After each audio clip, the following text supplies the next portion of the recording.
କିଛି ମେଜର ପ୍ରକଳ୍ପ ପାଖାପାଖି 9ଟି ପ୍ରକଳ୍ପ ଓଡ଼ିଶା ପ୍ରଦେଶର ବି ଯୋଉଗୁଡ଼ିକ ବି ମାନ୍ୟବର କେନ୍ଦ୍ରମନ୍ତ୍ରୀଙ୍କ ଦ୍ୱାରା ଏବଂ ମାନ୍ୟବର ମୁଖ୍ୟମନ୍ତ୍ରୀଙ୍କ ଉପସ୍ଥିତିରେ ସେଗୁଡ଼ିକର ବି ଶିଳାନ୍ୟାସ ଏବଂ ଉଦ୍ଘାଟନ ପ୍ରକ୍ରିୟା ଆରମ୍ଭ ହେବ। ପ୍ରାୟତଃ ଆମେ ପାଖାପାଖି ଦାବି କରୁଥିବା ସମସ୍ତ କଥାକୁ ଅଲମୋଷ୍ଟ ଗୋଟେ ଇନ୍ ପ୍ରିନ୍ସିପଲ ଆପ୍ରୁଭାଲ ଭଳି ତାକୁ ଗ୍ରହଣ କରିବା ସ୍ଥିତି ଅଛି। ଯୋଉ ରାଜପଥ ଗୁଡ଼ିକର ପାଖାପାଖି 19ଟି ରାଜପଥର ଭିତ୍ତିପ୍ରସ୍ତର ସ୍ଥାପନ ଏବଂ फाउंडेशन स्टोन ले करिवार जो प्रक्रिया एवं उद्घाटन जोड़िक जाक कार्य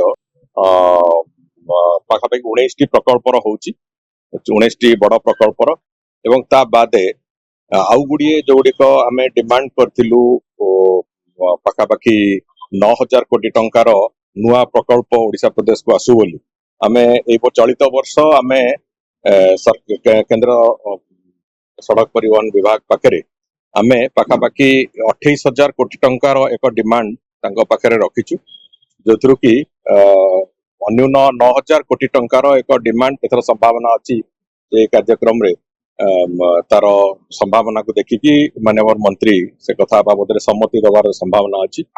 एवं या बाद ओडिशा प्रदेश रो भी किछि मेजर प्रकल्प पाखापाखि 9टी प्रकल्प ओडिशा प्रदेश रो भी जोगुडिक भी माननीय केन्द्रमंत्री द्वारा एवं माननीय मुख्यमंत्री उपस्थिति रे सेगुडिकर भी शिलान्यास एवं उद्घाटन प्रक्रिया आरंभ होब। तेणुक ये समस्त जो कार्य को आखि आगे रखिकी आमे जो गतिशीलतार सहित आमे काम करने को आरंभ करिछु रोड सेक्टर रे ओडिशा रे जो लक्ष्य अछि जे अष्टम आमे सर्वभारतीय स्तर रे अष्टम स्थान रे अछु हमकु 1 नंबर स्थान रे पहुंचीबार अछि सेही लक्ष्य नै कि जो यात्रा आरंभ होईछि ये निश्चित भाव रे एक अत्यंत शुभ मुहूर्त एवं सुखद अयमारंभ कहले अत्युक्ति हम ना से दृष्टिकोण को देखिकी आमे आगु को जीवा आरंभ करेछु एवं मु भाबुची आमे जो रास्ता रे चलीछु से निश्चित भाव रे हमको सफलता रास्ता को नेकी मेजर प्रकल्प अनेक गुड़िए ब्रिज इत्यादि इत्यादि अच्छी से अनेक गुड़िए जो आपर डिमांड लिस्ट भितर जो गुड़िक अच्छे जो गुड़िक अंडर कंसिडरेशन अच्छे काली हुए तो से कथा हो पारे जमी पुरी भुवनेश्वर रास्तार चौड़ाकरण कथा हो पुरी मरीन ड्राइव कथा हो पुरी सातपड़ा कथा हो से भली अनेक विभिन्न अंचल ओडिशार विभिन्न जो रास्ता प्रकल्प गुड़िक से भली से जो गुड़िक आवश्यकता अच्छी से अनुसार अनेक गुड़िए 4 लेन को नौचे अनेक गुड़िए एपटिक एनएच रो जो अंचल गुड़िक 4 लेन अच्छी तार 6 लेन कथा से कथा भी आम डिमांड रखीचु 6 लेन केमती हो पार से गुड़िक ये सब कथा बाबद गतकाली माननीय मुख्यमंत्री भी तांकर पत्रक माध्यम रे माननीय केन्द्रमंत्री को अनुरोध आउथरे करिसंती से बाबद से गुड़िक टेकअप करिया पई केंद्र सरकार एवं संपूर्ण रूपे ए पर्यंत आम पाखे जो सूचना अच्छी प्रायतः आमे पाखापाखि दाबी करुवा समस्त कथा को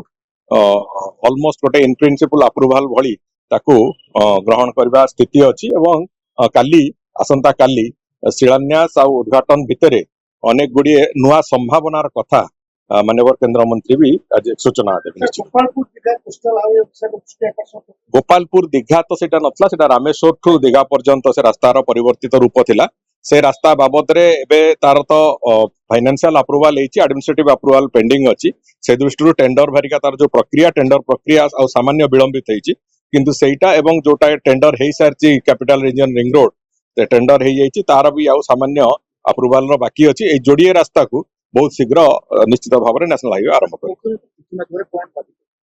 मुख्यमंत्री चिठी बाबद में ओडिशा प्रदेश जो प्रमुख रास्ता गुड़िक जो गुड़िक राजपथ जातीय राजपथ हिसाब से चिन्हित हो से गुड़िक एवं जो 9,000 कोटी टंकार जो गुड़िक केंद्र सरकार विचाराधीन भी अच्छी आगुरी आम तार आमर दाबी उपस्थापन करूँ से गुड़िक बाबद आउ थे गतकाली से बाबद भी आउ थे अनुरोध जन से गुड़िक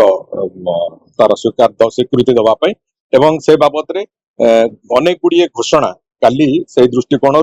माननीय केन्द्रमंत्री करेंगे से समस्त उपस्थिति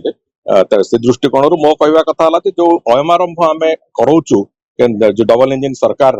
ओडिशा प्रदेश रोड नेटवर्क को आगू नापी ये निश्चित भाव में ओडिशा प्रदेश को गोटे लंबा रास्ता चलैया सहायक हम।